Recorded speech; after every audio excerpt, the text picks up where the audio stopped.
Halo, shalom untuk kita semua. Pada saat ini saya akan menjelaskan bagaimana seharusnya kita ketika mempersiapkan khotbah untuk hari Minggu. Hal-hal apa saja sih yang harus kita persiapkan atau apa sih yang harus kita praktekkan kepada jemaat. Demikian teman-teman, saya jelaskan. Yang pertama sekali adalah yang paling sering kita lihat adalah persiapan fisik dari rambut, pakaian, gitu. Kalau perempuan kan biasanya disanggul seperti ini nih, disanggul rapi. Kalau misalnya ada yang rambutnya keluar-keluar, dirapikan. Bajunya kalau bisa dia satu setel dengan jas dan rok untuk perempuan. Laki-laki juga ada nih. Lalu pakainya rapi, wangi, tertata dengan baik. Selanjutnya adalah ketika mau mempersiapkan khotbah itu adalah minta pimpinan dari Tuhan untuk Tuhan itu memberikan kita ketenangan, hikmat supaya kita tuh ketika menyampaikan firman Tuhan baik adanya sesuai dengan perintah Tuhan. Yang selanjutnya adalah ketika kita mau mempersiapkan khotbah kita, hal fisik selanjutnya adalah nih, jangan lupa ini Alkitab. Boleh kalau misalnya hari Minggu Bible, ada juga buku-buku untuk mempersiapkan kalian untuk apa sih yang seharusnya kalian sampaikan atau kita sampaikan.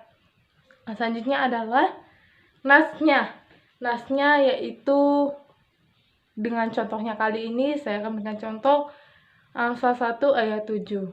Kita juga bisa menjelaskan bagaimana sih cara membaca Alkitab dengan baik dan benar untuk secara bersama-sama. Bisa kita jelaskan mengenai persamaan atau titik koma ataupun penegasan yang secara seharusnya, misalnya seperti ini. Takut akan Tuhan adalah permulaan pengetahuan, tetapi orang bodoh menghina hikmat dan didikan. Mungkin pembacaan seperti itulah yang membuat jemaat sedikit-sedikit mengerti tentang nas ini tuh maksudnya kemana. Ketika kita sudah tahu nasnya apa, kita harus mengetahui atau kita bisa memilih sendiri tema apa sih, ataupun kalau di HKBP sendiri sudah ada tema untuk nas tersebut. Misalnya kita membuat tema ini, pengetahuan adalah hikmat daripada Tuhan. Nah, lalu ketika kita sudah mengetahui temanya, berarti kita harus melakukan pembahasan terhadap beberapa konteks. Misalnya pembahasan atau secara penyampaiannya terhadap sekolah minggu. Kalau sekolah minggu mereka masih kecil-kecil, bagaimana nas ini sampai kepada mereka adalah kita bisa bercerita terhadap mereka.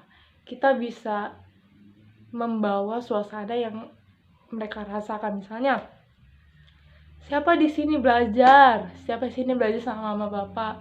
Apa yang kalian dapatkan? Oh, didikan mak bapak gini-gini, Ina. Misalnya seperti itu jawabannya mereka. Ataupun kita pernah bilang gini, siapa di sini ngejek teman-temannya? Kalau ngejek teman-temannya di Amsal 1 ayat 7 berkata apa? Menghina hikmat dan didikan. Nah, seperti itu yang bisa kita sampaikan. Kalau untuk remaja Apostol Bulung, karena mereka sudah memahami bahasa atau peningkatan bahasa yang lebih banyak, lebih bagus, maka kita menyampaikan bahwa selain di rumah, di sekolah, dimanapun kita temukan, di mana saja sih kita mendapatkan pengetahuan. Di internet bisa, di mana-mana bisa. Tetapi kalian menyadari bukan kalau ketika kita menghina sesuatu hal, berarti kita menghina hikmat dan didikan itu sendiri. Percuma kita mendapatkan hal-hal didikan dengan baik, tetapi kita menghina itu semua. Itu merupakan bahasa yang bisa kita sampaikan kepada remaja dan Apostol Bulung. Nah, kalau untuk kepada orang tua ataupun lansia ataupun orang tua yang sudah beranjak umurnya, maka kita harus menyampaikan menyampaikan bahwa karena orang tua sudah merasakan bagaimana pendidikan itu, orang tua sudah mengerti dan memahami seperti apa pengetahuan, maka hikmat dan didikan itu harus setara. Bagaimana pengetahuan itu merasakan hikmat, benar-benar dilakukan dengan baik, tetapi ketika hikmat didikan itu tidak sesuai dengan jalannya, maka dia menghina sedikit pun hikmat yang ada. Seperti itu, supaya orang tua akan mengerti setiap hikmat didikan itu, setiap zamannya itu seperti apa, supaya mereka ketika mereka mendidik anak-anaknya itu tidak melenceng dari jalannya tersebut. Begitulah teman-teman, ketika banyak pelayan-pelayan yang mau mempersiapkan khotbahnya mereka seperti apa, kurang lebih seperti itu, kurang lebih juga demikian. Ada beberapa, misalnya ketika orang tua atau remaja Napo Sebulung memberikan ilustrasi supaya hal-hal yang dimaksudkan di Alkitab ini mudah mereka tangkap, mudah mereka pahami. Jadi demikian video kali ini. Terima kasih banyak, semoga bermanfaat untuk kita semua. Salam sejahtera untuk kita semua, tetap jaga kesehatan, salam sehat.